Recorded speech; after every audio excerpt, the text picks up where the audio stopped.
What'd you get? I appreciate wrong answers almost as much as I do right answers. That's true.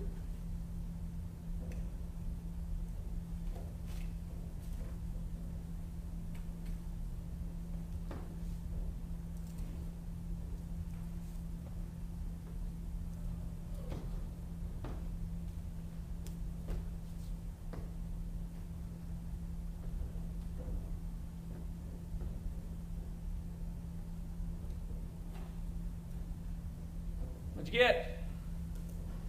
Talk to me here. What do we got?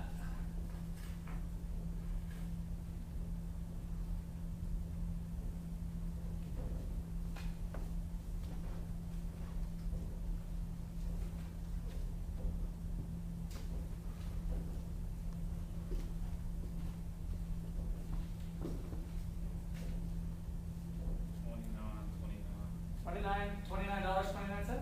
Okay. Donald gets extra credit points for giving the first answer, whether it's right or wrong. You get something lower. So yeah, how do you handle that price? Where are you coming up with?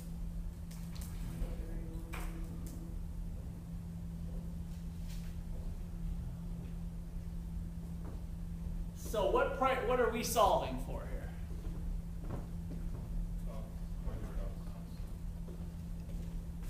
Which one are we solving for? Marginal cost. So sales expectations were through the roof. The wholesaler Scholastic sold the book to retailers for $18.99. So what hat do you have on? Who are you? Are you the retailer or the wholesaler in this example? Chapter 6 suggests that the book at the point where the markup equals the inverse price elasticity, what price would maximize profit? So what are we doing? The wholesaler selling this thing, so if I'm a retailer, what does it cost me to acquire it? $18.99, right? So then I'm going to mark it up from there. So I want your retail hat on. You are Walmart. You are Amazon. You are Books and Barnes and Noble. I was forgetting what the B was. So you're solving for the P. You are this. So you're at price minus the $18.99. That's why I did it wrong. Right? Divided by the price equals 1 over the absolute value of the elasticity, 2.1872.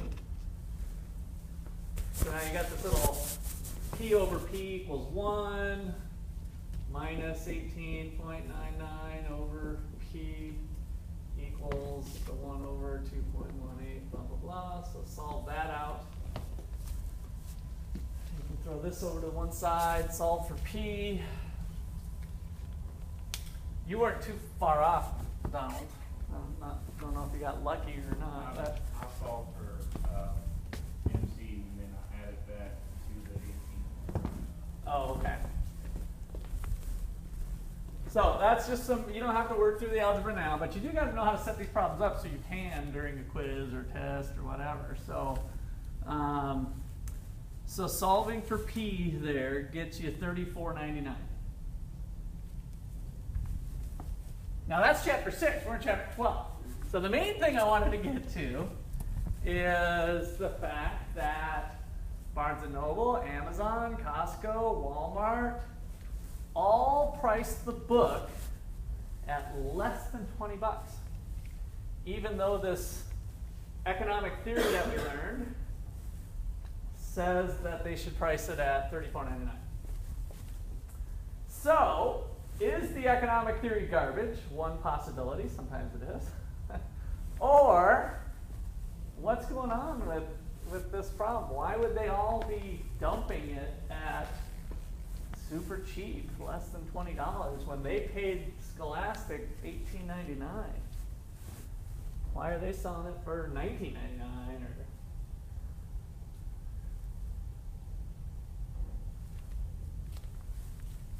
now kind of detach yourself from maybe the theories and the formulas and just kind of ask yourself, what's going on here in the real world? Why is Costco offering Harry Potter for $19.99? They have, by the way, pretty smart people that can use this formula. They have some MBA students and some econ majors and stuff, and they can figure out that 35 would maximize profits. So why would a company like these guys say, hey, Harry Potter special, $19.99? Lower economic societies can still purchase books. Okay, so I don't know, what did you mean by lower Like economic, you talking about economic, Less- socioeconomic yeah, status, like socioeconomic- lower income people? Lower income people, yeah. Okay, so they can increase volume. That way every kid can have a copy, every kid can. Okay, so are they in the charity business that they're providing education to the world, and so anytime they have the opportunity to put more books in kids' hands, they always jump on it? Here's 35. They took econ class. They noticed if they drop it down to 20, the law of demand says they increase more quantity, more kids reading Harry Potter. I'm saving the world. Maybe God bless maybe America. book 2 they sell more expensive and it becomes. Okay, who wants to add on to that? I think you're starting to get on the right track because that's what these chapters are all about here now, is starting to get into a little fancier stuff. Because it's a series. Okay? So did they all get together and say, hey, if you charge $19.99, we'll get all these people hooked on Potter, and then it comes out next time, baby, and let's go with 45. It'll be like we're selling crack cocaine, and they'll be addicted to it, and they'll pay whatever. Is that what went on here? I think maybe with the exception of Barnes & Noble, but even with Barnes & Noble, all those other places, they sell much more than just books. Okay. You can go there like to Walmart. You can go there for grocery shopping. While you're there, you see the price of the book. So you might think to yourself, hey, it's a cheaper price. Maybe I can save money on the book and go buy more on other items. Good. So I'd say it's not so much the future book too, but actually what they're buying today when they get in their store. So they're targeting non-avid readers. Not necessarily. They're targeting probably anybody who wants to pick up that book. But you're absolutely right in the sense of they do know if they drop price on a hot item, they'll sell even more than what they were going to sell before. Just the law of demand. There's going to be higher quantity. But now what they're thinking is more along the lines of what David mentioned here, is that we're going to get more bodies in the store, right? Or if it's Amazon, I've got more people shopping online, filling up their little internet shopping cart. And so that's going to get more purchases that day when they go on for Potter. They're going to pick up A, B, C, D, and E again too. So this formula has strong economic theory behind it if you're talking about a single product firm.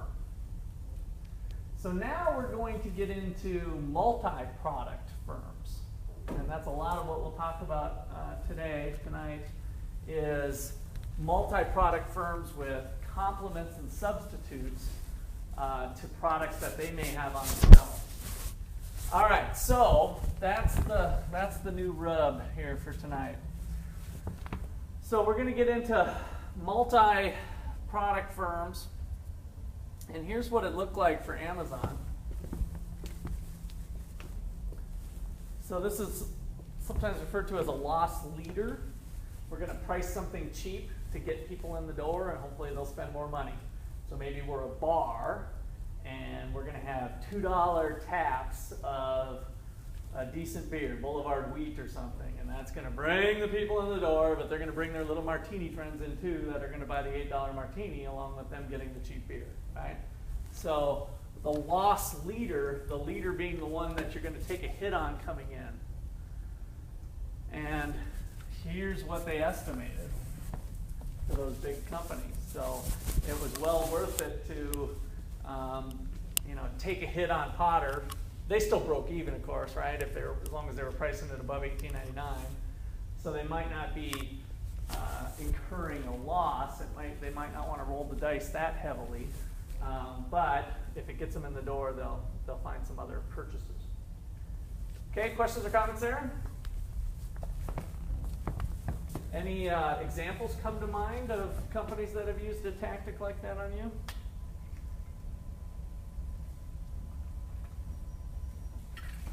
They offered something cheap to kind of get you in the door, and maybe you ended up spending some more money. Clothing stores do that all the time. Clothing stores, okay, good.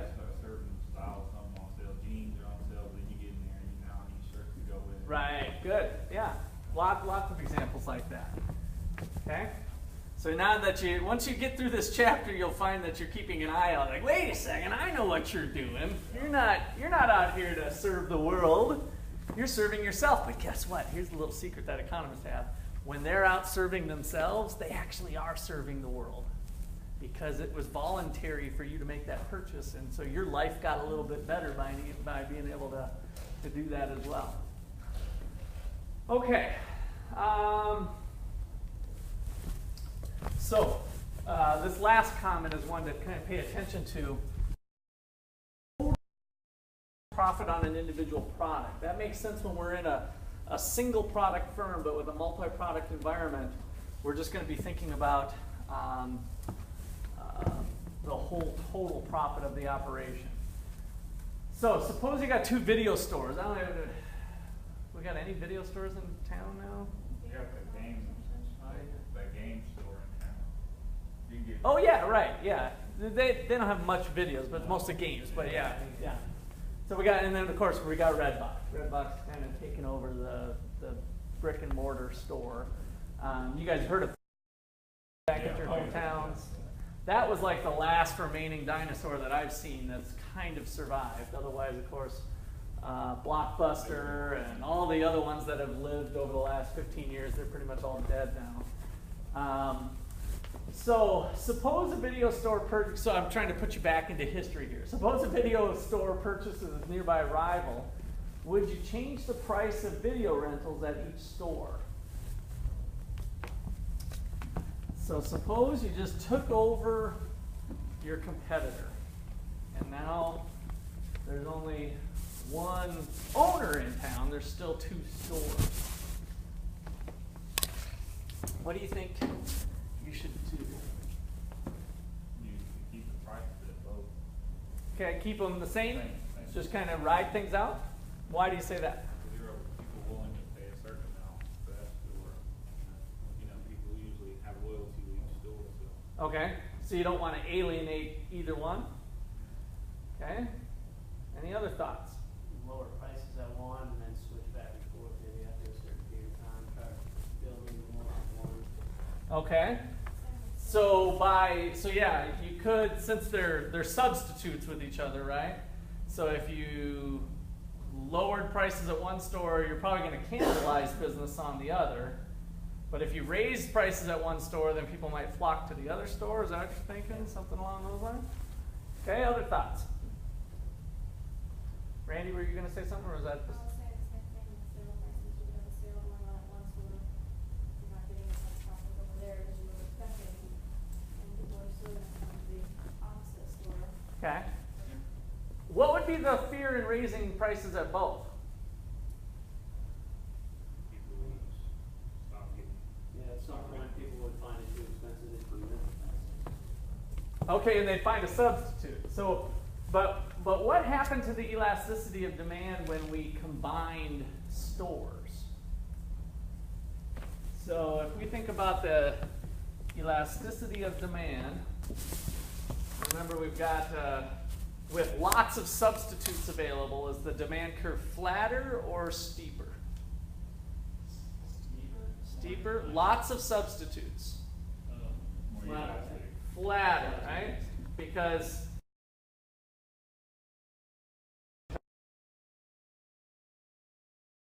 another way is just to remember last time, the steeper the demand curve gets, the more it starts to look like an eye, and it's inelastic. So when it's steep, it's inelastic. When it's flat, it's more elastic. All right, so if we now raise our price, but I own the other store,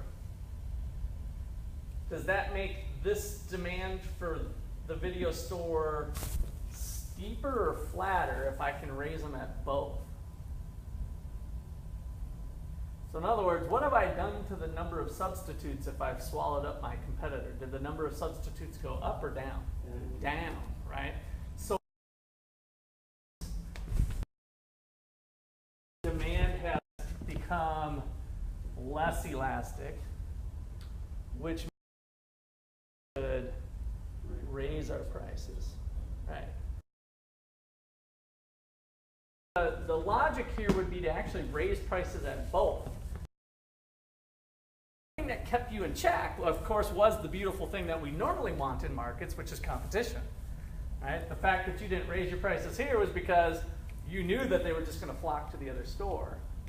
If the market is relatively, stationary, they're just going to go to one video store or the other. If you raise both prices, but keep one still lower than some stores than the other? Possibly, depending on maybe some other factors. Can you give me a story? So I'd say yes to your. Well, at that point, it pretty much went off. What would cause you to do what Randy suggested? Raise price at one store to funnel people to the other store, right? That's essentially what you say. Would you ever want to do that? Instead of raising both, we raise prices at one, but maybe not the other, and shove people to the other store. You made me think, in fact, I think it's worth an extra credit point, even though you haven't quite, I just never thought about this with this problem before, so I like that you keep me thinking. Who else did I give an extra credit point to? Tom. See, good thing I did that, otherwise I would. When might that make sense? Instead of raising it at both stores, we raise it at one. Keep the other one the same, by the way. Don't lower them, but keep them the same. Why would that strategy maybe make sense? I can think of something. I might think of kind of what Donald said earlier. You have loyalty to one, so maybe you buy out your competitor, and you just want to use the assets from there for yourself, like use maybe the videos they have or the storage that they might have. Okay, you're getting onto something. Maybe there'd be some alternative uses. That's probably worth an extra point too. That's not the thing I was thinking of, but maybe there'd be some alternative uses for the assets at one place. So you kind of took that a different direction than I was thinking. I got another way that I was thinking. So then less people are using it. That might free up those assets to do something else. Okay, I'm cool with that.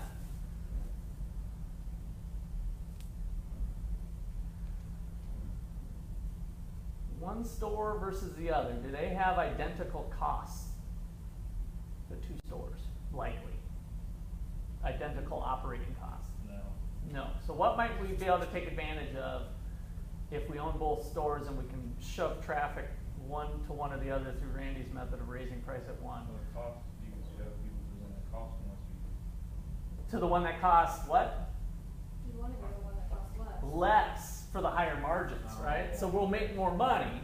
So if somebody rents Batman at store A or Batman at store B, the price is the same to them or whatever, right? But if store A costs you more to run than store B, you actually make more money on Batman at store B. So let's shove that person to store B, right? So you jack the prices of store A to force them out to go to store B. Yes, we're going to kind of funnel traffic, and you're going to see that happening throughout this. We're going to start to think about elasticities as a way to funnel traffic to higher margin areas. So that might be another way we could take advantage of that. So, yeah, those are the things we want to think about with these multi-products. Okay.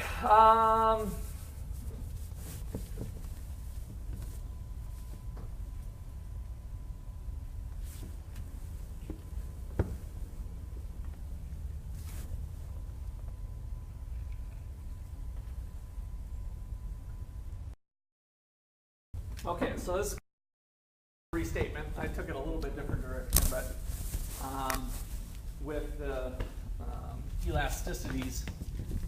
If we've got goods of varying elasticities, we can kind of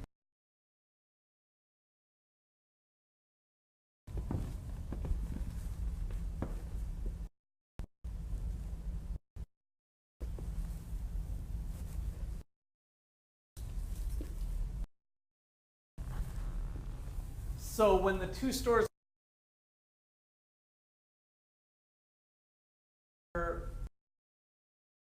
range of products. Maybe one had a niche or something, but for the most part, they knew that they had to have the new releases section, and then they had the oldies, and then they had, you know, whatever, these different offerings that were similar.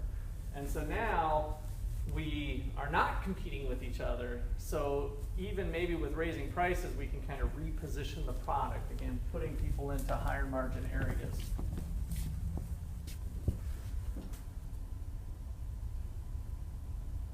Ooh, it's frozen.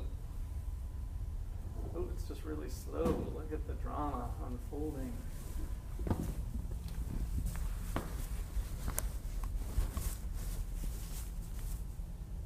So let's flip to complements.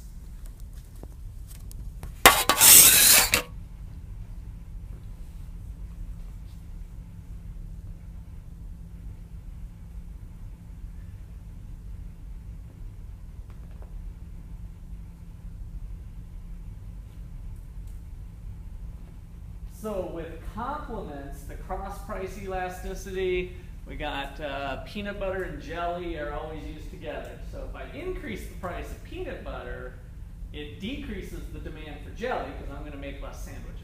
Right? That's the relationship that we had for complements.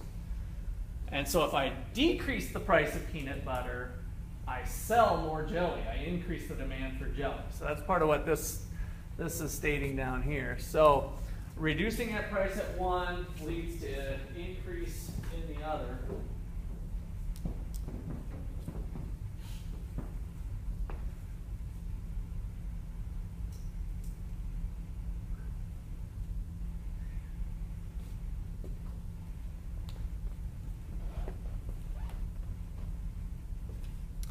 So with substitutes, we raise the price, like a good monopolist would do, jack the price up. They don't have any place else to go. With complements, we're going to lower the price. And this is a little comment in your book on this section. It says to lower the price of both. But a couple years ago, I caught that whenever I started using this book.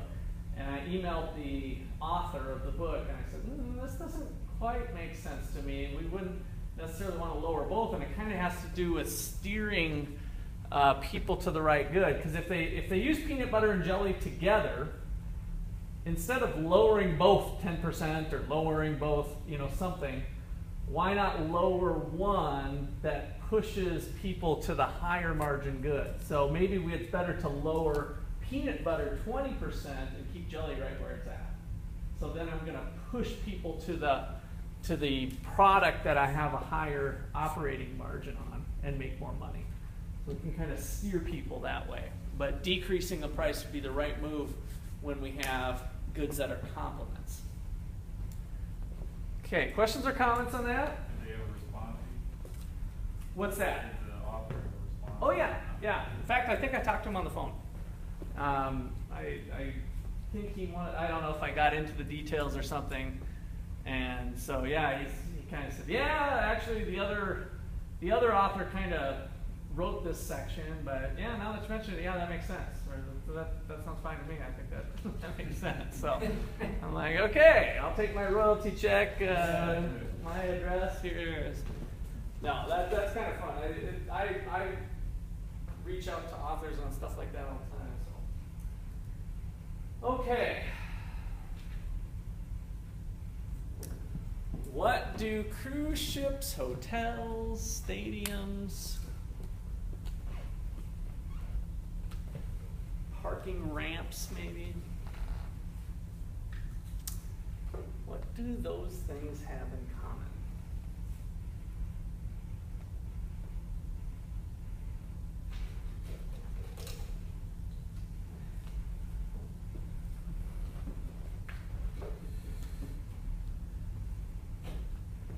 Cruise ships. Imagine being on the, how many of you been on a cruise?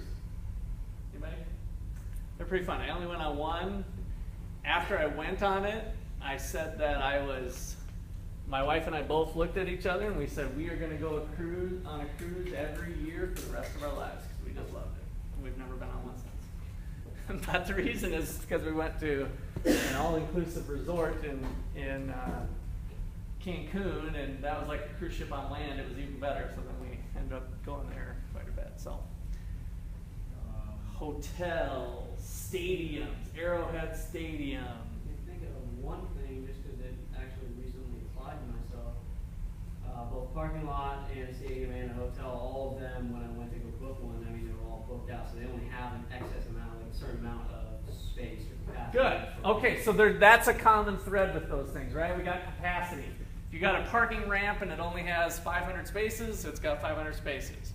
500 rooms in the hotel, 500 cabins in the cruise ship. So we've got capacity. Good. What else do you see up there between these items?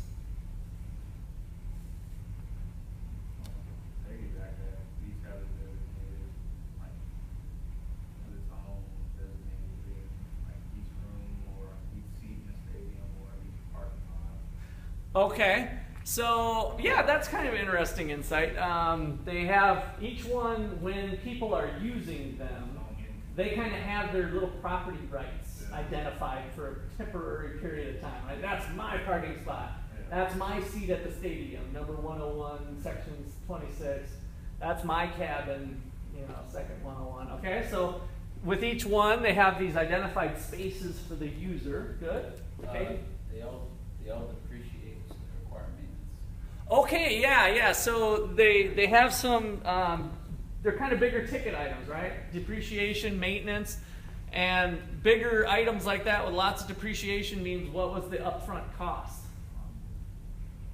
Pretty high, right? Is it pretty cheap to build a cruise ship? That's what I'm thinking though, is like cost. Like you take a cruise ship out, the cost of that is going to be, I wouldn't say relatively fixed, but fixed, I mean, same with like a stadium, the costs are going to be fixed regardless of how many people are in there watching a game. Yeah. So we have these high fixed costs that lead to these big depreciation maintenance items. They're kind of these big hulking pieces of capital, right? God bless America, there they are in all their glory. But from our analysis of cost, then there's a lot of fixed costs up front, whether that's implicit or explicit. If you built a stadium for, let's see, what is anybody up on the St. Louis Rams info? What are they looking to zap the taxpayers with? Is it 50? I want to say 50. Can't be millions, so it must be billion. I don't know. 5 billion maybe, or something like that. Yeah, I think it's in the bills. And so these things are huge upfront costs.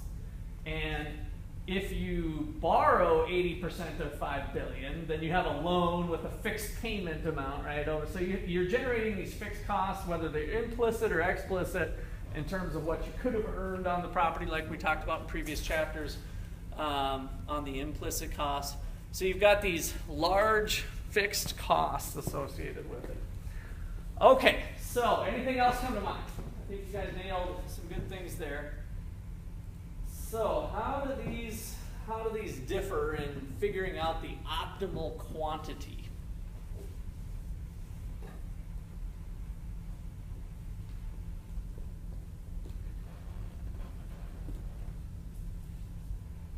So how do we determine the optimal number of spaces to make? The optimal number of cabins in terms of square feet of the cruise ship, maybe. The optimal number of hotel rooms to offer. I mean, how do we determine the optimal size? Talk to me about that thought process. What is the economic reasoning going on with one of those? Okay, so we've got some time. So if you're thinking about payments, what are you thinking about? Cost. So we got interest costs and that sort of thing. And your ability to pay those things is determined by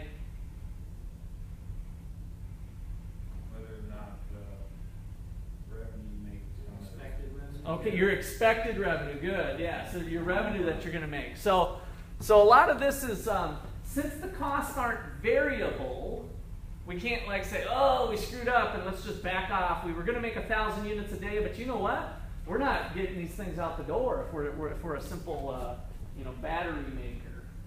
So, we got 1,000, but now you know what? We've got this inventory of 20,000 batteries, and Walmart's not calling off the shelves anymore. Let's just ramp down production for a little bit. We were doing 1,000 units a day. Let's drop down to 500 units a day, right? Variable cost of production. There's obviously a mix of fixed costs too, but this animal's a little bit different. So we're dealing with projections on how many butts are going to go in the seats for the stadium, the parking lot, the cruise ship, all of that stuff. And so we need to try to forecast those expected revenues to justify then what costs we're incurring for those sizes. So ultimately, at the end of the day, we're really doing what we did before.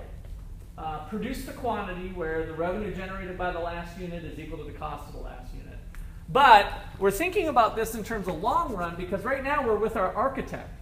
We haven't built a 400-room place yet. It could be a 350-room place. It could be a 500-room place, right? So that decision on the size, the capacity to offer is dependent upon long-run marginal cost and marginal revenue. Okay, and as you brought up, I'm glad you said expectations, because that's building a lot into it.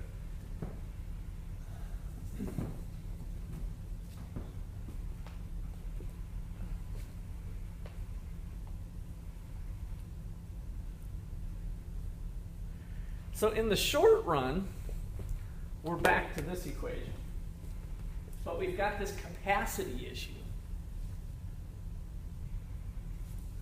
So if we're running a hotel, what are the marginal costs associated with running the hotel? You've got this 400-room hotel. What are the marginal costs associated with putting another person in that hotel room? Obviously beds. Okay, so we got some linens, the beds, what else? The whole thing, Well, it's not the whole thing, but it's something. Yeah, like the plumb, like the whole, everything that goes in the hotel room, like the plumbing and the shower. Oh, yeah. Okay, is that part of your marginal? Okay, no, I just want to make sure. But when you said the plumbing, you mean the faucets? The cost of the faucets? Yeah. The actual, if the faucets were $200 fixtures, that's got to be part of the short run decision. Well, it's going to add. If we've opened up a 400 Okay. room hotel room, and so that those fixtures are there. So when I go to decide how to price the rooms tomorrow, next week, and the next day, do I take the price of the faucets and that into it? Cleaning costs. Cleaning costs, yes. I agree with that one for sure. I don't agree with the faucets. I was thinking. Now I might agree with the water that runs through the faucets, and that's what I wasn't sure if you were saying or not, but when you said plumbing, I thought, you were talking a little bit more about the hardware, which was rolled into the fixed cost. So marginal cost is the change in total cost from the change in quantity. Here it's putting another person in a hotel room. So if you start to think about it, if a hotel normally charges $150 a night, what does it cost at the margin to put another person in that room? Cleaning cost, love it. Water consumption cost, which is probably microscopic, relatively speaking. But there is some, I agree with that. Anything else? Electricity. Electricity that they use in their unit. Yep. Wi-Fi. Wi-Fi. Wi-Fi. What do you think about Wi-Fi? No. Yay or nay? No, not if they're just broadcasting a signal. You know what I mean? So they're just broadcasting a signal, so there's no real extra cost associated with another person. Assuming that they built it originally to handle the capacity of 400, those are just fixed routers that are sending out signals across the hotel. So no additional cost with that. It's pretty cheap, right? I mean, and that's the issue that these big ticket items with big fixed costs face is that the marginal cost is pretty low. Now, in one respect, that gives them lots of wiggle room to get another person in the door.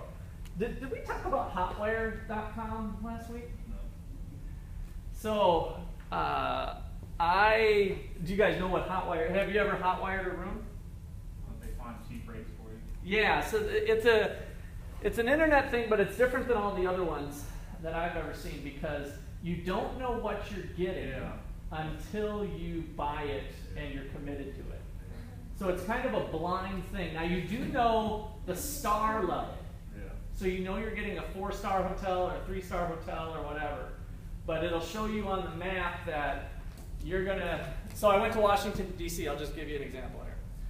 Because this is when I used it. So here's the airport, and here's a section, and here's a section, and here's a section. So Hotwire said, hey Russ, you can get a room in this section for $103. And it was a 4-star hotel. But I didn't know what I was getting. But I did know that the level of hotels they were talking, I did my other search on Expedia and other places, and it was running about $350 to $450 a night. And they said $103, but we're not going to tell you what you're getting. But I've done it enough to trust the system, and I got to stay in the Grand Hyatt Hotel 3 blocks from President Obama's house. Pretty decent hotel for $103. Wow. So, and that same room, that same hotel, I did look it up. That night, if I would have booked it, was $350, I think it was. $350 or $370. So, why were they able to do that? They just had to pay their cleaning person, whatever, $40, $50. They had Starbucks coffee in the thing, so I used a couple of those when I was there. I ran the faucets, took a couple showers, you know, all the things you guys mentioned, but it's still relatively low. So even at $103, they made some money. Why keep it a secret? Will they make money in the long run if everybody gets the 103? No, because they built a really freaking nice hotel, right? It's got all the marble and all the vaulted ceiling. Gosh, their air conditioning bill must be huge. It was one of those hotels that had the atrium all the way up, all 10. I think I was on the 11th floor, and I think there was 13 floors. And they had an interior atrium that was, you know, huge. And so no, they can't do that. They built, I don't know how many rooms it had. It probably did have. It was a big hotel. I can't remember. But of that type of size, kind of a conference hotel type of place. And so they can't do that every time, but they still made money on me that night. And they didn't alienate their other customers, because there's a lot of people who won't do this. They won't buy a place sight unseen, right? Not knowing what they're going to get. And so some customers who don't roll that way, they don't have to worry about alienating their current customers. All right.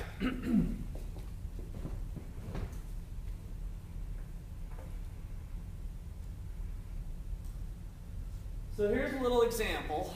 I'm kind of playing off the hotel thing. So suppose the elasticity demand is 1.66. The optimal size was estimated to be 300 rooms. At the optimal size, annualized long-run marginal cost of cleaning and heating the room was about $400 per day. The pre-build expected marginal revenue and marginal cost was therefore that $400. Short-run marginal cost for the cleaners is just $40 a day when the fixed costs are ignored.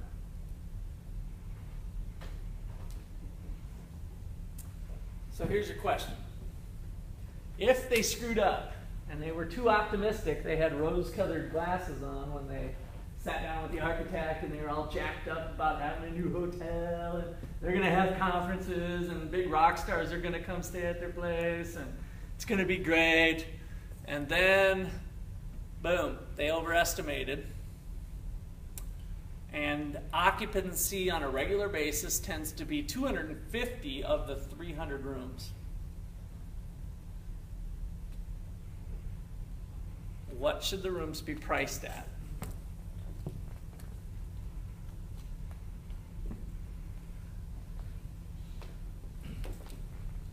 giving you a hint. What's the current price? It's a nice hotel. 400.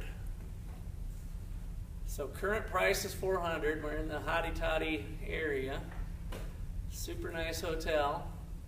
Price needs to be increased or decreased from 400? Decreased to get more rooms sold, right? So price is too high. We're only selling 250 rooms at 400. So if we go back to our elasticity formula, we can kind of estimate where we want to be. We've got the elasticity.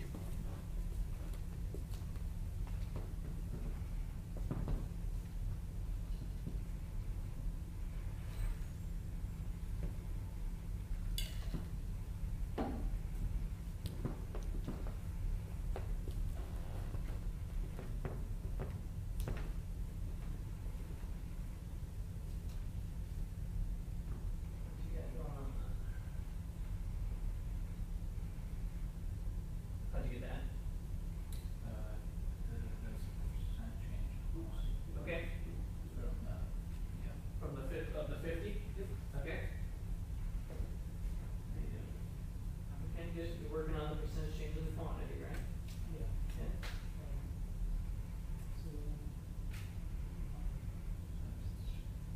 Yep.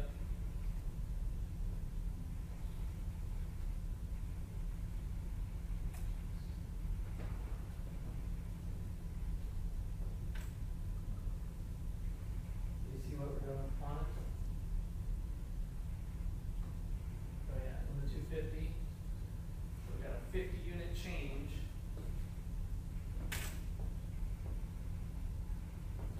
And once you get that, once you get the percentage change, then you pretty much are just calculating the percent drop from 400 that you're going to decrease it by.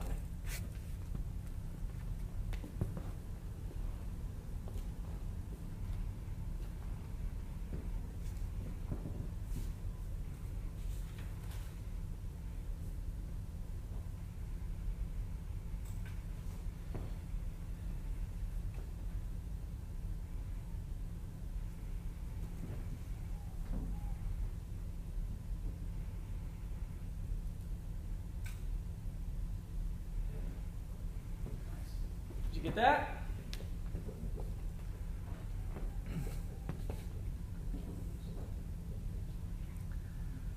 Now this was the average here, so we did some of that. If you didn't quite get that perfect, you'd at least be in the right ballpark. So about 11% decrease, drop those prices to $356 a night. 11% drop.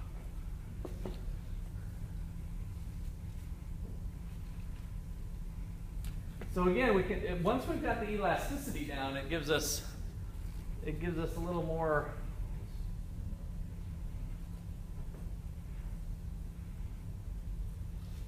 So this is the 50 unit increase. The average between the 250 and the 300 is the 275.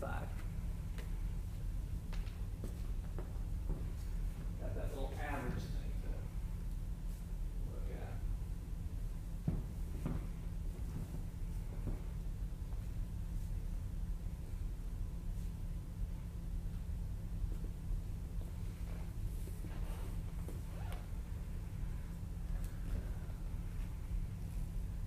So some of the airlines out there still continue to do this, but historically, if you guys watch The Simpsons, for instance, right? Homer likes pouring the unlimited peanuts. That's in first class, but otherwise, we used to always get our little bag of peanuts, and Southwest still gives a little peanuts. I think they're one of the few ones that do it. So some give snacks, some make you pay the freight for all the snacks. But prior to this time, it was pretty common that everybody gave the drink, non-alcoholic, just soda or juice or whatever coming down the aisle, that sort of thing. So when the airlines took away the snacks to save money, how did that make you feel, or how would that make you feel if you guys worked part of that, which you very well might not have been. When somebody takes something away like that that you've been getting for free for years, I feel like I need a grant. A little pissed off. a little pissed off, yeah, I kind of feel like, you cheapskate, right? Like you're just getting cheated. Now, in reality, you just paid, let's say, $350 for this flight, and they cut out a little bag of peanuts this big, right? That was all of a quarter, like 25 cents literally maybe was their cost or something. Who knows what, I don't know. I'm just making up a number, but it's not a lot, right? So they're saving a lot of hassle on their end, maybe to some degree, and some costs, but the results were outraged by people. And so this gets into behavioral economics, which is kind of a fun, relatively new field in economics that started about 20, 30 years ago, probably 30 years ago now. And what they found in their research is that if I give you the peanut that you never got before, you're like, oh yeah, that's nice of you. But if I just take away that same peanut that you had been getting for a long time, you're like devastated. You're like, this sucks. So your pain level for the exact same thing, the peanut, is different depending on the circumstances. If I gave you the peanut, you're like, oh yeah, that was nice of you. I give you, let's say, a level 2 of benefit, right? You give me 2 units of benefit. But you take away my peanuts that I've had for a long time, that same peanut take away, and you're like, man, I just incurred 50 units of pain, right? So it's like 50 units of pain versus 2 units of benefit if it's flipped around. And so that's the concept that's going on here. So companies have to really be careful on when they're making changes to things, that they frame it in a way that's hopefully not going to cause them big time problems with their customers. All right, questions or comments there?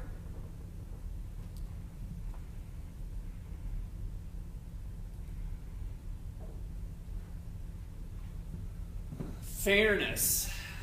What's fair, what's not? Boy, I can have a long philosophical debate with people on that. The economist would look at the opportunity after Katrina and say, whoa, well, generators are normally $100. Let's just make those things $800. And, you know, the cold-hearted economist has no problems with that. Well, of course, their demand has increased. The price is higher. Why not raise the prices? And maybe it's bottled water if you're Walmart or if you're the Price Chopper in town. So if there's a water shortage, you should raise the price. You're probably harming society if you don't raise the price, because if you don't raise the price, then you're going to be out like a half hour after you open your store, and then there's going to be lots of people coming in asking for water, and you're just going to say we're out. And so you're hurting those people with this, the way an economist might argue the rationality of this. So got to be careful on pricing the snow shovels, the umbrellas. They did a study once on, people didn't seem to care either. I don't think they got too upset, but the street vendors in New York who, you know, selling whatever junky stuff on the streets or otherwise, as soon as there's a few drops of rain coming, they had umbrellas there for $5, they're $15. Just like that, as soon as a few drops of rain come out, right? So they're responding to the increase in demand, and in that particular case, people probably don't care too much, since you got mostly transient consumers that don't have like a loyalty base. I always buy my umbrellas from this guy on the street corner, right? It's just like, oh, I need an umbrella, boom, raise the price.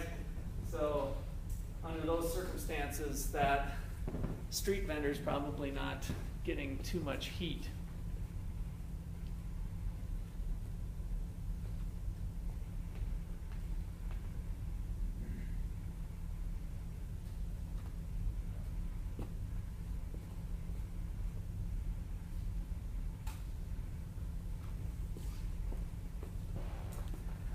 So the music industry's been really transformed due to the internet.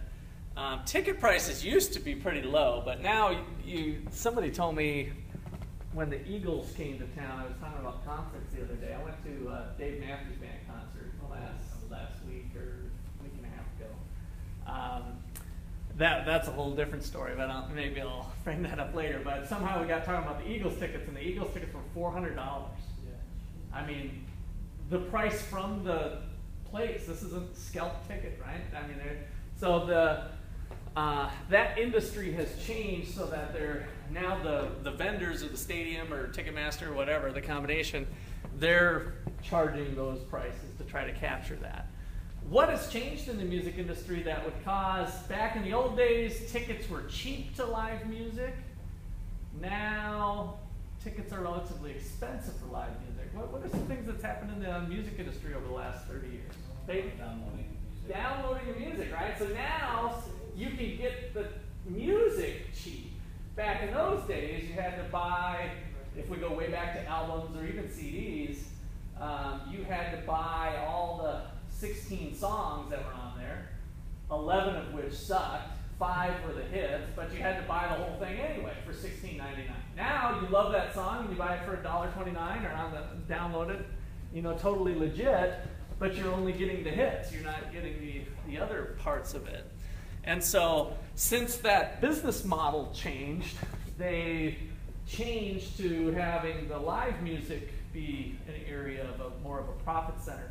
Whereas in the past, the live music was the venue for the artists to put out the new music and get the fans kind of jacked up about new songs and that sort of thing, and to sell some of the CDs.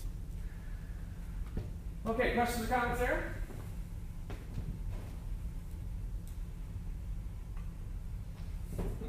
I think Britney Spears got busted on this, if I remember right.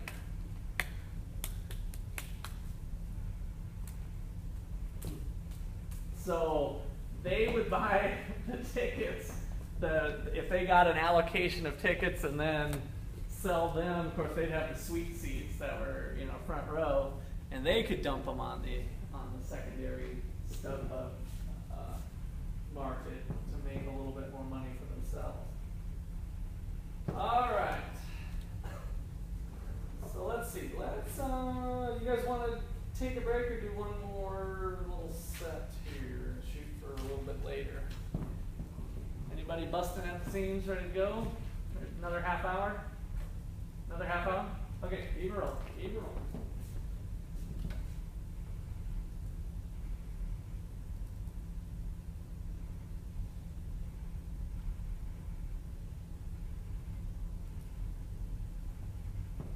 All right, so price discrimination.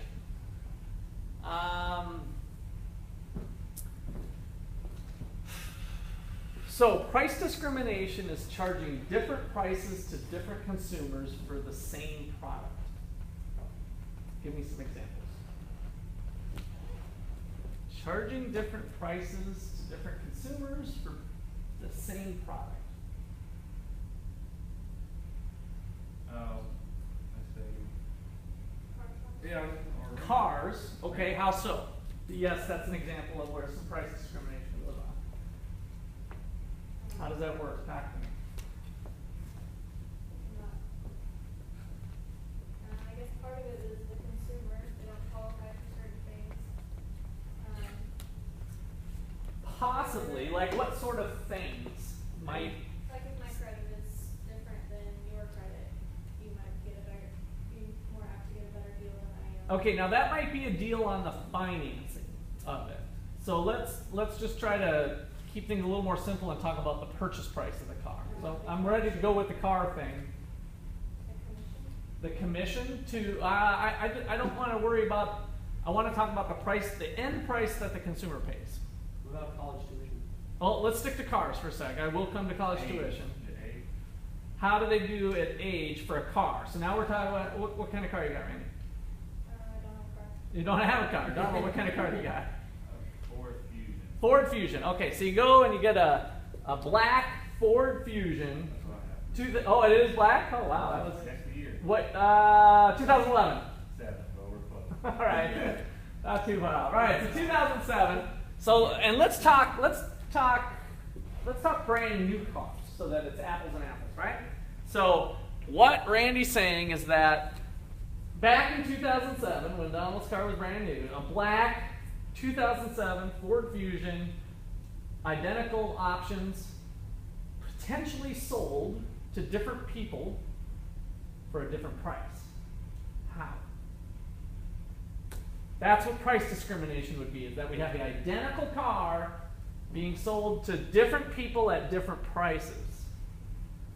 What goes on with cars that allows that to happen? The salesman may assume that a particular person may make more money based on the way that they're dressed and, like Randy was saying, financial situation, and they may sell a car to them at sticker price, which normally they wouldn't have, just to squeeze the extra buck at commission. I think is what- Okay, so good. And you're bringing up some good things. Who wants to add on to that? I like that. You were almost kind of bringing in a couple different variables. I heard salesmen seeing you're dressed in crappy clothes versus a three-piece suit and you're looking all prim and proper and styling. You're the same with male and female. Okay, possibly. Maybe lack of awareness. Yeah, And say it's your first car Yeah, that you're knowledge. purchasing. You're Okay, not- so you come in there and you're like, oh, you this is get the first taken advantage time. of, and then- Okay. So the sticker price the same for everybody or not? No. No. Sure. The sticker price. Yes. Oh, Yeah. For a brand new car. Oh. Yeah. I think Now I know there's some used car lots that might not have a price on the windshield or whatever, but the sticker price for a brand new car is usually the same for everybody, right? But is that the price that everybody pays? No. No. Okay, so now we just want to make sure we're on the same page. So, Since I don't have a car, I've been looking for a car. If you go onto the lot, the tag says one thing in the window, but if you look online before you go in, it says a different price. So if you mention that price when you go in, that's the price the car is for you, Okay. not the price in the window. all right, good. Other things? So how do people get the lower price? What I heard Jason saying kind of two things. One is the salesman saying, oh, well, I know that it's listed here, sticker price $21,500, but I think I can get it to you for $21,000 real easy. Versus another person that they might say, oh, I think I can get it to you for $20,700. And the car person wants to make that sale, Okay? so maybe they're gonna ask you a question like, well, what do you think you could pay for the car? Okay, so now you're bringing in the other side of things. And so one angle with the car is the salesman pitching a different price than the sticker price based on perceptions of what you're wearing or what you look like or what gender you are or whatever. But then you're bringing in the other part of it of saying, well, what would you pay? So it's going to depend on how good of a negotiator you are on one end, right? As well as, in some cases, people who aren't negotiators completely rely on the salesman to say, I can cut you a deal, I'm your friend, right? And might shoot a different price to different people depending on what he thinks might seal the deal. All right, so any other comments or questions there? So that's price discrimination. The key things we got going here are different prices to different people for the exact same good. For the exact same good. I got a question. So Yeah. for rental cars, since you're not over 25 for the exact same car, you would have to pay more. Is that similar to? So the one issue that we have there is the risk factor. So it's a little less of a price discrimination because we don't know your true driving habits and behavior. Statistics show that drivers under the age of 25 are more likely to get in an accident than over 25. And so the pricing might be different based on the risk of the good. Even though you're right, they're getting the same rental car or whatever, maybe they're paying differential rates based on that. And they usually tell you you can get that cost waived if you go in and just ask for them to waive it. To waive the additional fee? Oh, then we're back to probably price discrimination scheme. That's right. So if you challenge some of that stuff, But I've never had to pay that before. and they fall down, and you've challenged it, or did Yeah, they? I went and I was like, do I really need to pay the Good, good. since I'm not over. And so that's a lot of times ways that you can overcome price discrimination schemes is to simply ask for it. Because a lot of times the person working behind the counter has been told by their manager, it's not that they're a great negotiator or anything, but hey, we got the price up here. If anybody even questions that price, just give it to them, right? That's what they've been told. And so if you challenge it, that's one way that you can overcome, as a consumer, you can overcome the price discrimination scheme because it still works for the business. Imagine they're selling to 100 customers, and because of human nature, kind of back to the behavioral economic stuff with the human psyche and stuff, people are kind of, especially in America, we're anti-negotiators. Then they have already figured out that if they set the price here and they have this little rule of under 25, 50% aren't going to challenge it, and they're still going to do it. The other 50% will. No big deal. Now I'm charging, and by the way, you're touching right on true price discrimination, because now we've got, unlike the way Donald said, somebody over 25, under 25, you're bringing up two people under 25 getting different prices for the same product, because they still fall into that same risk category, right? So yes, and then they know that, well, some people are going to challenge it, but we'll at least get 50% more revenue, and at the end of the day, we are getting different prices from different people. Good. Okay, any other ones? We're going to go through some more examples here too, but any other opening thoughts that came to mind? David, since you brought up, you did say tuition. How so? Thinking like in-state and out-of-state. Okay, in-state, out-of-state, good. Yep. What else? What's that?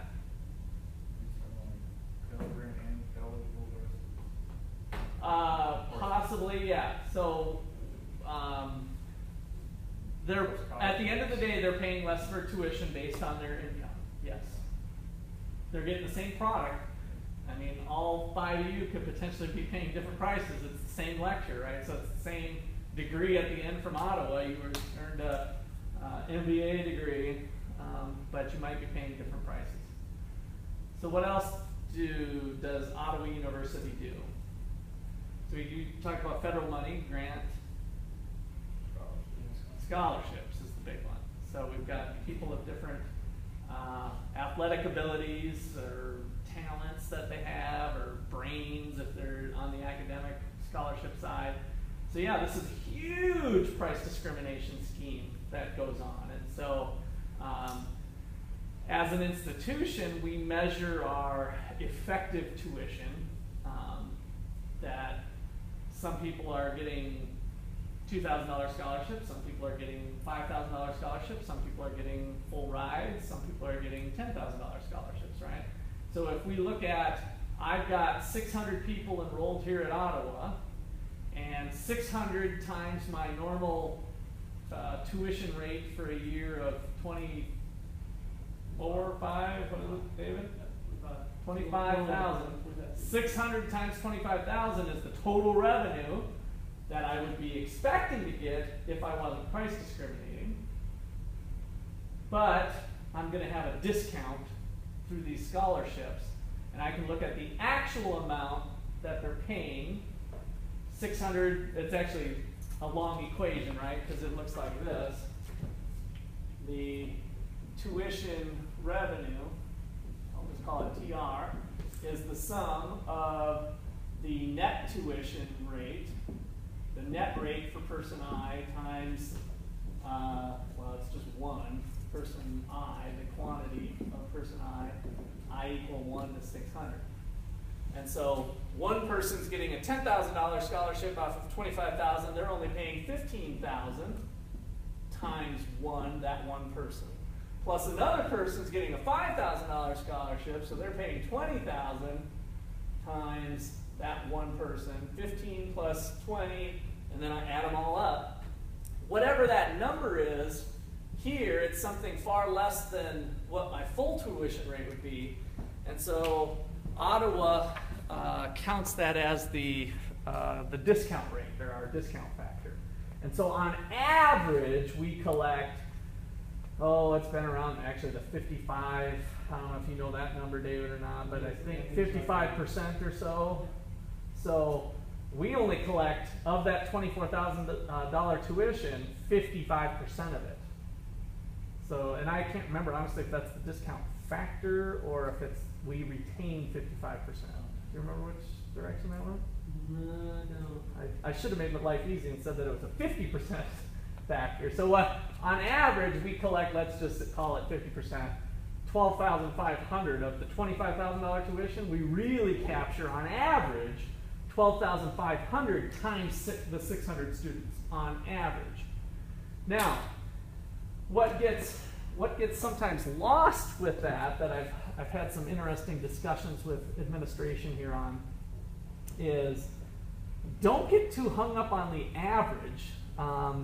Sometimes we have said a comment like, well, we got to get that discount factor up. It's too high. So we get, in other words, we got to raise revenue. Like we got to reduce that discount factor. But in reality, if we're not at capacity, we just got done with hotels, cruise ships, and whatever, what is the marginal cost of bringing another student in this seat? This class of 5, what does it cost Ottawa University to have a 6th person sitting in this room right now?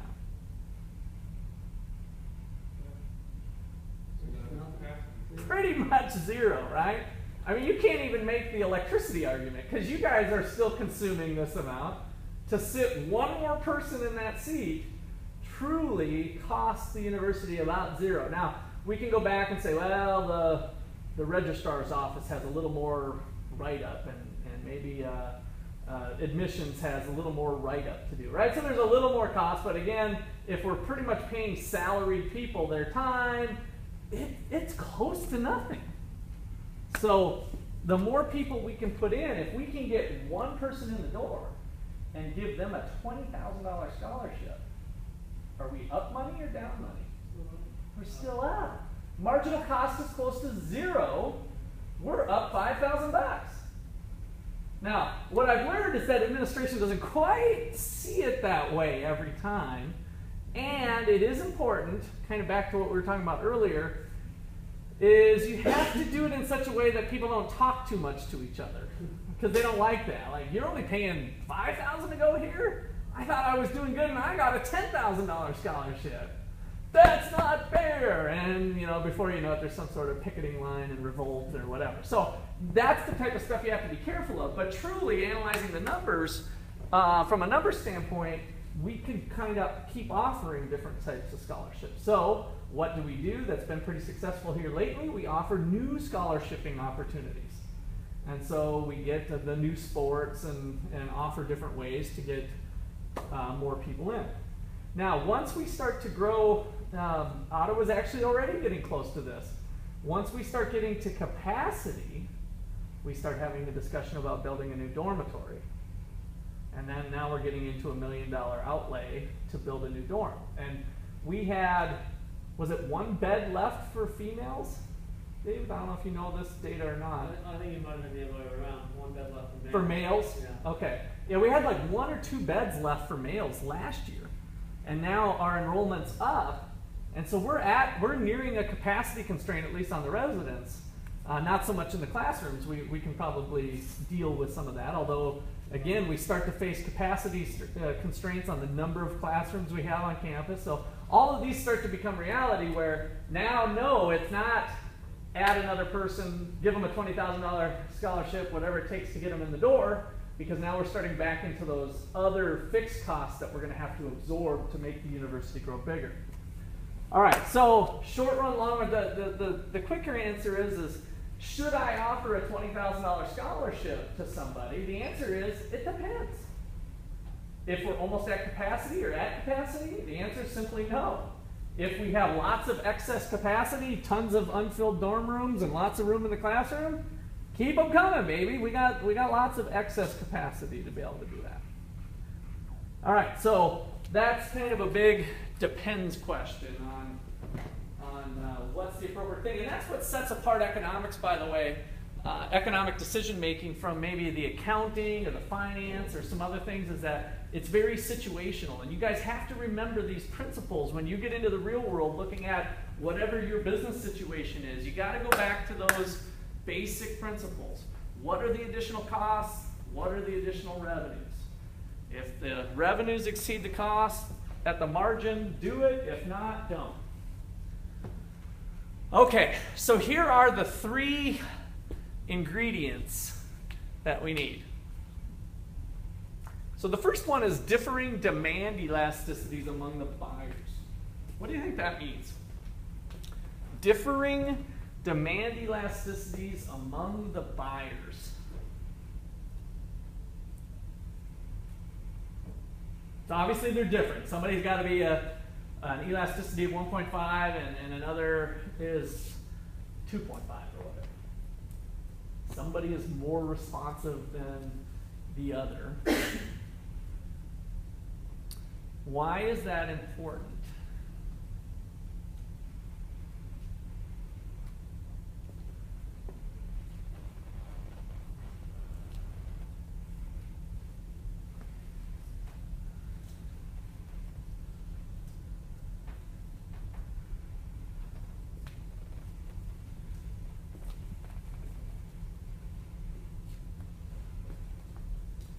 So a couple ways to think about this is, what if they were the same? What if they were identical? Would we be able to charge different prices to different people? No. So it's kind of obvious in one sense because we're used to people being different. But if we had really similar, if there was a lot of homogeneity among the people for this particular product for whatever reason, milk might come to example. So that we kind of all buy about the same amount of milk. It's relatively inelastic and it's pretty stable among the buyers. You're going to struggle to come up with different schemes because you don't have different buyers. So be able to legally separate groups of buyers. Legally separate groups of buyers. So we can have senior coffee at McDonald's, right? So what are some other ways that we separate buyers? What's that? Children? There's certain things that are protected. Real estate rentals have familiar, I can't even say that word, family status, but familial status, F-A-M-I-L, whatever. And so some products you can't do it that way by children, but some you might be able to. Okay? What else? Yeah? There's just something that kind of caught my attention, and I guess I should already know this, but it said impossible to resell or arbitrage. Yeah. They're talking about when they talk about MLB players avoiding arbitration because they don't have the reason. It's different than that.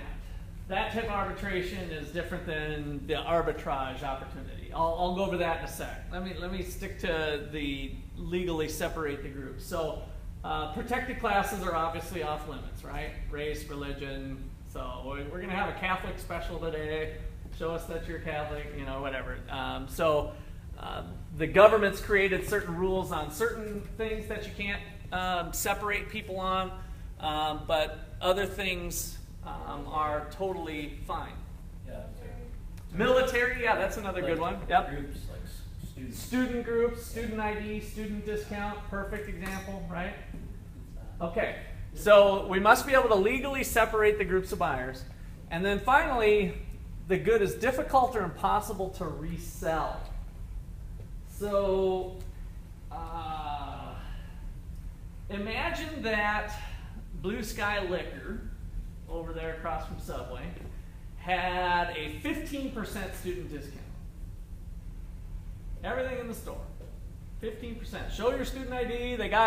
They figured out, number one, there's lots of different people, poor people, rich people going into Blue Sky Liquor, right? So there's lots of people with differing demands, students, non-students.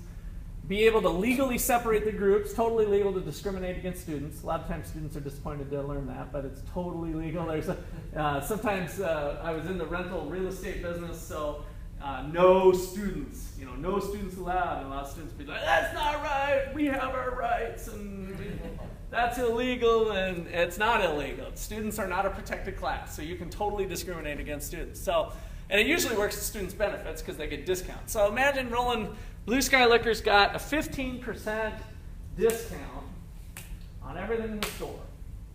What might be a problem for Blue Sky Liquor in relationship to bullet number 3?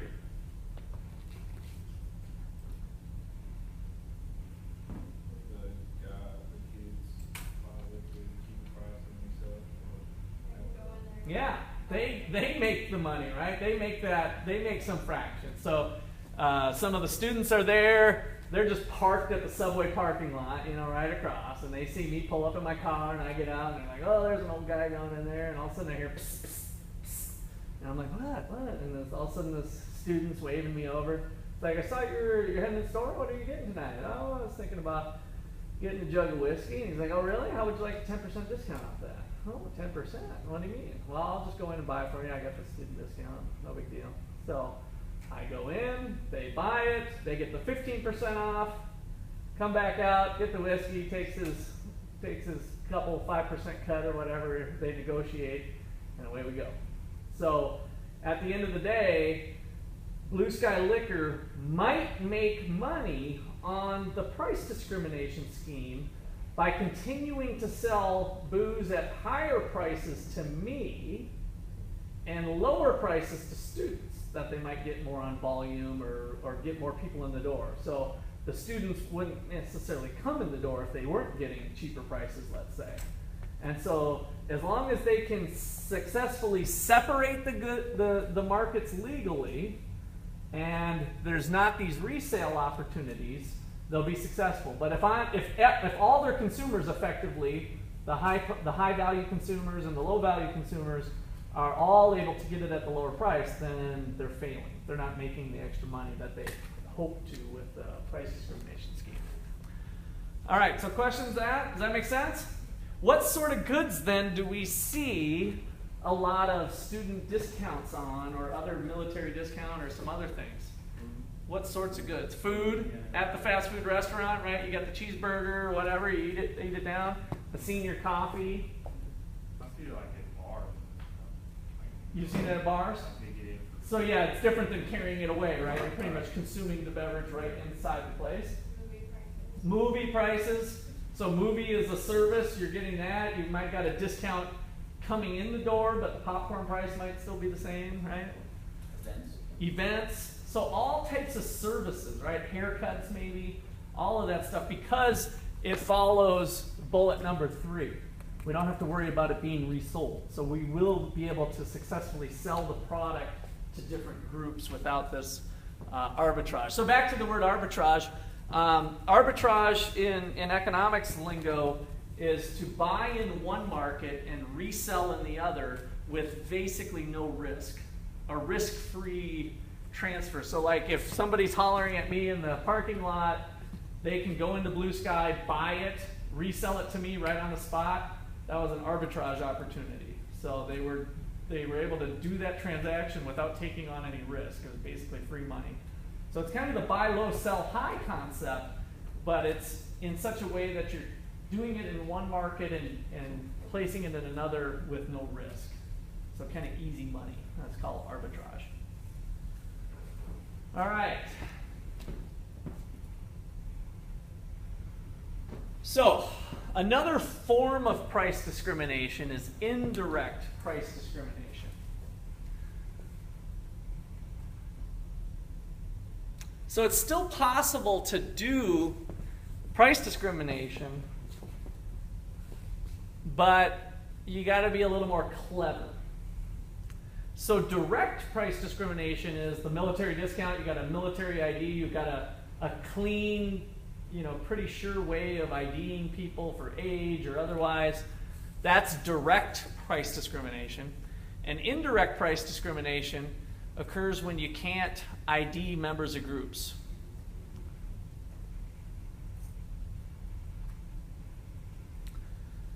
And the next chapter will get into kind of some of these techniques that you do. So here it's just kind of introduced of things that you can do to price discriminate in an indirect way.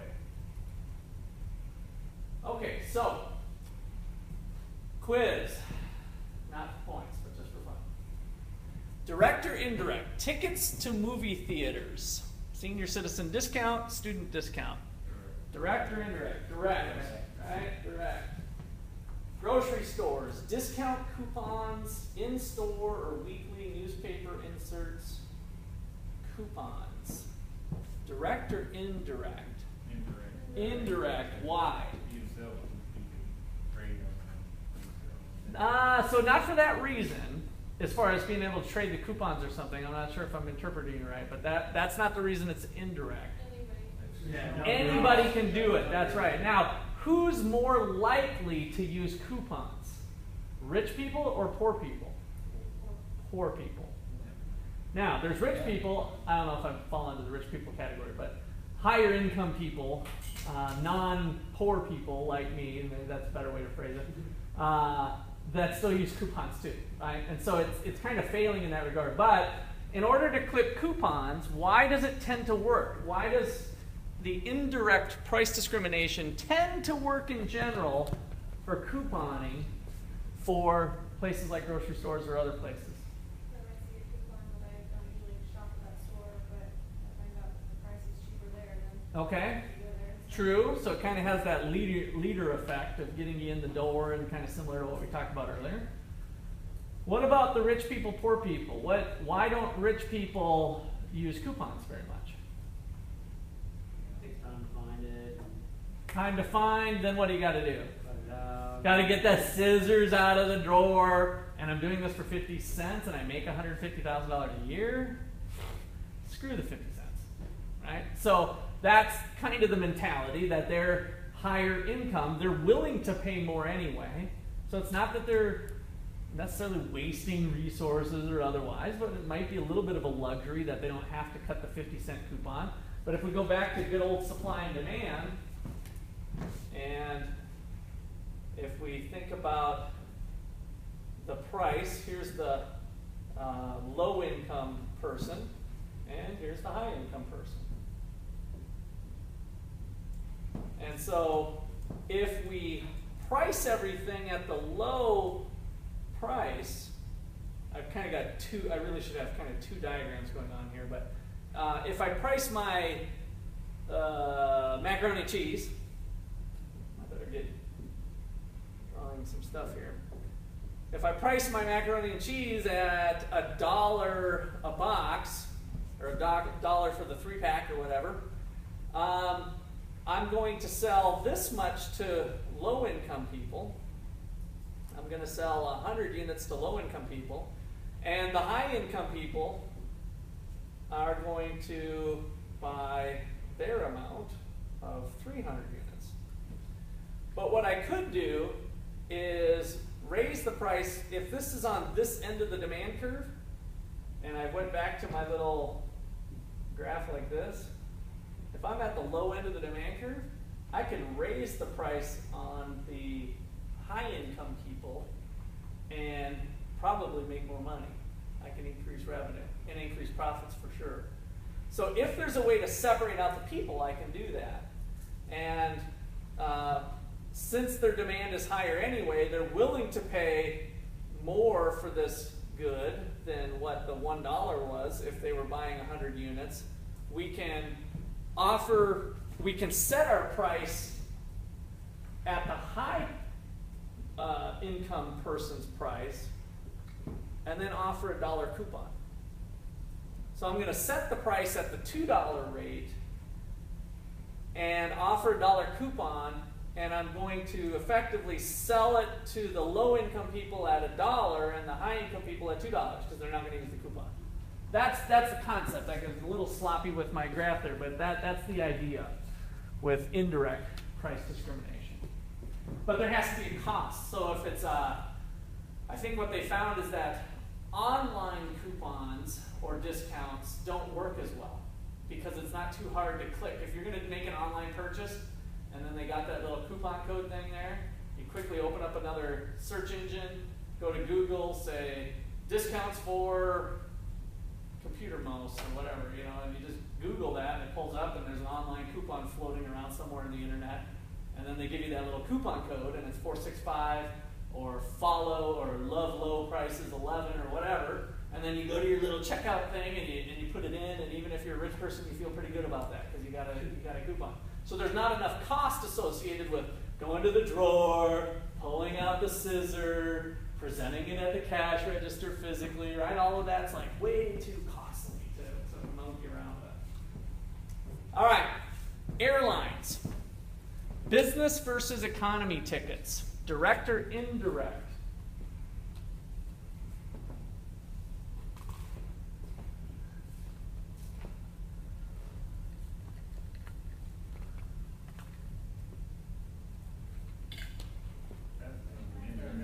Indirect. It's indirect. Yeah. Why? Yeah, anyone can do it. Like, oh, I work for a business. Well, business class is actually more expensive. So can the business person successfully say, oh, I'm an economy rider? Well, sure they can. So what distinguishes the business traveler from the economy or vacation traveler, if you will, or pleasure traveler? What do you think? You guys might not quite know this one since you haven't been out in the real business world, but what do you think differs? How do airlines successfully know who's probably a business traveler versus who's a vacationer? How frequent you travel? Okay, frequency is one thing, but of course they do frequent flyer discounts. That's kind of a different discrimination scheme. Those cities that they're traveling to. Yes. What happens to ticket prices when you get closer to the date? Like if you're going to book an airline, how far out should you have done it?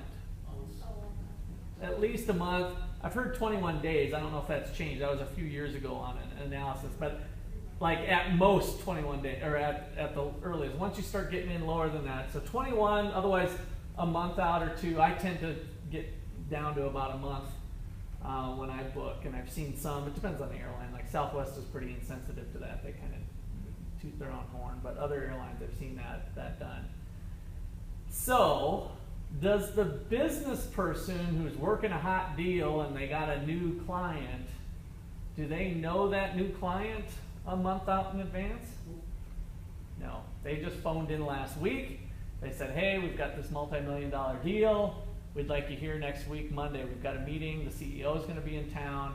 Can you be here Monday at 3? Answer, yes. It's $1 million deal.